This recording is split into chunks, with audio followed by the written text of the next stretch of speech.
we talked about her article earlier in the week. I'm like confused if it's this week. It's all such a blur It now. all runs together. Jori Epstein of Yahoo Sports got a chance to be in the draft room with Andrew Berry and the Browns brass. Very cool insight. Great job with the article. And I want to try to find out even more, Jori. What was the most surprising thing that you learned being in that room with the Browns and with Andrew Berry? Yeah, absolutely. And thanks for having me on. It was definitely such an interesting experience. I learned so much. I feel like I just stood still. Everything is turning in my head, all the new information. I would say in terms of real-time information, I was shocked how often the phone was ringing. I think Andrew got over 10 calls during the first round alone, despite the fact that the infrastructure of the Chiefs trade was already in place, contingent upon the player being there. I mean, there are a lot of trade calls that come up and don't get answered, or not don't get answered, the call is answered, but the trades don't end up happening. So I was surprised how much activity there was, especially given the public narrative that this was not a strong draft and people wouldn't be wanting to trade up. So that was interesting to me. And then I would say from a more global perspective, how high-tech and advanced the systems were was fascinating. Every single time a player was picked, 5 databases were updating within 5 to 10 seconds. The time I counted, it was 5 seconds after a pick. And this is, okay, what team doesn't have a need at a certain position anymore? The player's no longer on the Browns draft board. The trade proposals are no longer relevant for that pick. Here's the last 15 picks, next 5. I mean, all of the different elements of what was going on, it just allowed them to make decisions in real time with every type of data in front of them from a different perspective. Jori, I got so many questions, but I'll start here. When was the trade with the Chiefs sort of agreed upon? And then piggybacking off of that, when you see what happened with Dallas and Philly and Pittsburgh, was there the potential for anything like that here? You see what I'm saying? Like with that last second move, or were they locked in with Kansas City all along? Yeah, I think the thing about being locked in with a trade is what if the person's not there anymore? And so I wrote in my story, actually, that when Carnell Tate came off the board, J.W. Johnson, who's part of Browns ownership, was like, oh, that's good for us. And by that, he meant the Chiefs wanted a defensive player. The Browns knew that the Chiefs wanted certain defensive players. They didn't know the exact players, but they knew it wasn't going to be the offensive tackle receiver type position that the Browns were targeting. And so it was kind of like, okay, we are still within the range of the players that allow this trade to happen still being on the board. And so, again, there were multiple trades.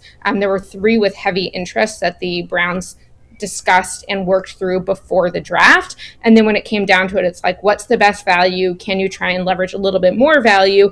And then, okay, if this player is there, this is the contingency plan. But again, it's not finalized, agreed to until you're on the clock. Like while they were on the clock, they said, okay, Andrew's on the phone with Brett Veach. Chris Cooper, the VP of Football Administration, is calling the league to call it in just to make sure that nothing goes wrong. But the framework was before the draft. Jori, so when they make a trade like this, I've always been fascinated. Do the Chiefs tell the Browns the player that they plan on taking if the trade goes through? Right. So my understanding is that the Browns wanted confirmation that it would not be the players they most wanted and really the position. So it was not going to be an offensive tackle and receiver. I believe they knew it was going to be defensive, and at that point it was less relevant to Andrew and the staff what it was. And so again, when you ask this question about trade, which is a great question, the answer is there's no one answer, because a lot of this is Andrew Berry and Brett Veach, the Chiefs general manager, have a close enough relationship that they trusted each other with the information beforehand. Not only the pick compensation, but also who you are going to be taking. And so there was a lot of intel gathering in terms of what other teams were going to be doing in the first round. And I was impressed with the accuracy of a lot of the information that Andrew and other people on the staff had. But part of this is because of that trust, and that's what allows it to go through. Jori, did the Browns almost trade down again from 9, or were they, once they went to 9, were they kind of locked in there? Yeah, they did have trade offers at 9. I wrote that in the story, but I wouldn't categorize it as almost, because they had offers and they turned them down. But there was some at the beginning. It was funny to me that they're on the clock and they're like celebrating the fact that they're going to take Spencer Fano, and the phone rings again with one last chance. And so I think that's probably more typical than we think, but it was really fun to see, because we don't often hear about the trades that happened. And then my compromise or whatever was, okay, let me write that this happened, but I won't write the specific teams, because it's not really fair to the players that those teams did draft, of whether they were their first choice, you know? Right. Speaking of which, like, the Browns had to really trust you to allow you to go into their draft room. I mean, and what was that like? Was it hard to convince them to do this, or no? No, I appreciate that, and I definitely am grateful for the access and trust. I'm a big believer in my reporting generally, that there's kind of this Venn diagram of the circle of information that people don't yet know and is interesting to football fans and readers, and the circle of information that doesn't have to competitively disadvantage the team now or going forward, and how do we find that Venn diagram? And that was the goal with this story. So, I mean, I have known many people in the Browns front office for probably half a dozen years now. I've been to their training camp in West Virginia at the Greenbrier. I've been to training camp in Cleveland. I was at minicamp last year. I've been to a game. And so a lot of this is reflecting relationships built over 5, 6, 7 years. And then when it came time to the pitch, trying to be like, here's proof of concept. Here's, hey, we're not going to have this story come out until after the draft so that I don't competitively disadvantage your strategy in rounds 2 through 7. Okay, I'm not going to be tweeting, hey, I'm here for the draft room. And then I talked to different teams, because my goal was to be in the room of a team that had multiple picks in the first round. Well, 6 teams had that. So the Browns were not the only one. And then the question was, what was going to be the level of access? Because if they say, hey, you can be there, but you can't listen to any conversation, you can't do this, you can't understand our strategy, could I really do justice to the story? And so once the access was there, it definitely made the most sense. And yeah, I do think there's an element of recognizing the access is unusual, respecting that, and being cognizant of, my goal was not to screw over the front office, and I don't think I did, but I definitely am very aware of the impact of my words on the Browns front office, on the players they drafted, and quite frankly on other teams too, because the Browns need to do business with these teams going forward. Yeah. Can you clear up the Ty Simpson part of this? And when Ty goes to the Rams at 13, you had in there, I think Jimmy said Andrew knew that a few days ago or whatever. Had that not happened, had Ty been there at 24, do you think the Browns would have taken him, considered him? Where were they on Ty? Yeah, I think this is such a funny narrative, because I put in there, Jimmy Haslam said in the draft room, Andrew knew that a week ago, when everyone was very surprised that the Rams drafted Ty Simpson. What was also funny is Andrew was actually not in the room that happened. Multiple people were coming in and out of the room, very normal. I mean, sometimes you need to take a call or have a conversation related to the draft that you just need a little more quiet to focus on. So when I told Andrew this happened, he was like, oh, Jimmy said that? I didn't realize he said that to the room. To me, what is this conversation of, oh, did they almost take Ty Simpson? They knew a week beforehand that he was going 11 picks beforehand. Clearly, they didn't take him with the 6th or 9th pick. We don't have to speculate over whether they were going to, because they had that opportunity and they didn't. And it's not like, oh, the Steelers and Eagles situation where the next pick he's about to go. This is 11 picks different. That's almost half of the round. And so to me, I think that every single player at every single position, you have to assess what is the value at which it makes sense. I mean, we saw that with the Browns last year, taking Dillon Gabriel in the 3rd, Shedeur Sanders in the 5th. People can debate whether they agreed with that value, but clearly if a player falls far enough that you believe the value makes the most sense for your allocation of resources, you do it. To me, they weren't close because they knew he was going 11 picks before their next pick, and they were not willing to take him sooner.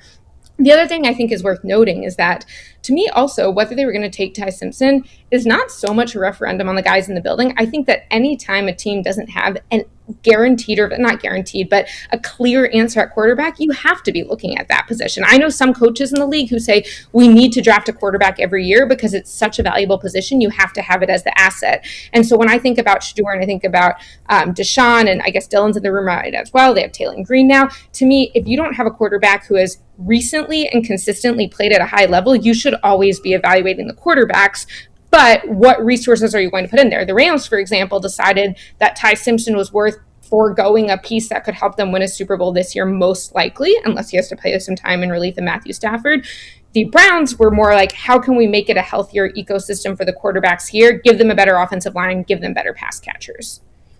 You know, Jori, I think that's a really great way that you actually explained it. Let me give you a scenario where Casey Concepcion, they take at 24.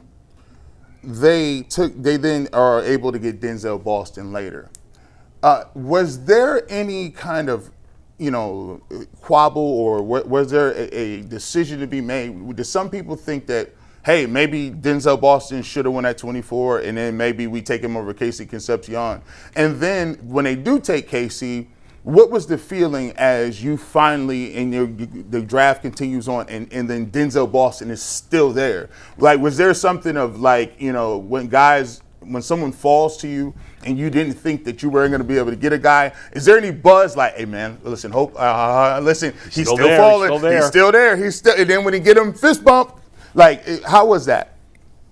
Yeah, and that's why it's so important for the Browns and every team to have their board so set beforehand. The Browns do something interesting, which is that they don't put first or second round grades on a player. They don't put any round grades. They have numerical system and they have a color system. And so the question is not, do we still have first round talent on the board at 25, 30, whatever the pick is? It's, do we still have a bunch of guys in a certain range? And even when you consider, let's say, a trade down from 9 to or 24, do you say, well, how many of our players in that range are there? For example, they take Spencer Fano at 9, and then they ultimately have a run on offensive tackles in that round right after. And so it allowed you to get the number one offensive tackle, whereas if you traded down further, you might not have been able to get the guy you wanted. Moving that to 24 and to Casey Concepcion, they were really excited about what he could do. They were excited about how he could really elevate that receiving core and also what he could do in the return game. Now, I'm not saying they're drafting him to be a returner, but the more you can do and the more ways you can contribute, the better. And they really liked the person also. And so I would not say there was really any concern about Casey. I mean, actually, it's kind of funny. I didn't put this in my story. Andrew even walked over to me because I'd been in some of their conversations before the draft and had some context going in, being like, you know who we're going to draft at that next pick, don't you? And I was like, Casey, just based off how the board was falling. And so it wasn't should we get Denzel? Casey was there, and that's who they wanted at that position. Now, when you get to the second round, we saw one. I do think they were thrilled Denzel was still there, and then also thrilled later in the round that McNeil-Warren was still there. And I will say, like, if you look at Daniel Jeremiah from NFL Network's top prospects, they got 4 players in his top 25, and they take him over the course of 2 rounds. Like, that's pretty insane. And I would say what worked out well for the Browns is that after a couple of years, when because of all of the information available to teams, they felt like their early round evaluations were very similar to their competition, they actually had different grades and different valuations on guys this year than some of their counterparts, which allowed them to get 4 players that I do think they would have been happy with in the first round across the first 2 rounds. Like, again, when you think of top 25, statistically, out of 32 teams, you should get 1 of those players at most, not 4. And so compared to their mock draft simulations, this actually went a lot better for them in real time. But it's worth noting those simulations are more about preparing for some scenarios than predicting what's going to happen. Jori, we were sitting here doing a live show during the first round, and as Makai Lemon fell, we were having discussions among ourselves. Is there a chance the Browns try and trade up to get Makai Lemon? And I'm not sure how the Browns had their receiver prospects ranked, but were there any discussions as Makai Lemon was falling into the late teens and early 20s about the Browns trying to move up to acquire a player like that, or were they dead set on sticking at 24 and making the pick there? I mean, I think to me, it's every single time a pick goes, you have a conversation of how many of the guys at this bucket or this level are still there. And based off that, what level of risk are you willing to accept? So again, like at 6, and I know you're asking about receivers, we'll get back to that. At 6, you say, okay, if Kansas City's guaranteed us they're not taking a tackle, and Washington, who's picking 7, just extended Laramie Tunzel, and the Saints picking 8, just drafted Kelvin Banks in the first round next year, we feel good at 9, but once you get down to 11 or 12, there's probably going to be some tackles gone. So I would say similarly with receivers, they really liked Casey Concepcion, and so there were multiple players in those 20s that they were feeling good about. But if all of them start going off the board, then maybe you say, do we trade up? Do we trade down? How do we feel the value is? Because again, they took their 2026 capital and turned it into 10 rookies, including those 4 likely right away starters, 2 fourth-round picks in 2027, and Titus Howard. So a lot of this is how do you get the players and make sure you're getting the high-level players, because if you play too many tricks and get too cute and just miss out on your guys, that's not actually a win in terms of how you're using your capital. But there is a balance of getting the players, but also trying to fill out multiple areas of your team and take multiple chances, because all of these prospects are some degree of risk and uncertainty. Jori, awesome insight. Great job with your column. We appreciate you taking the time to join us today. We'll talk to you again soon. Thank you. Super insightful. Great to be on with you guys.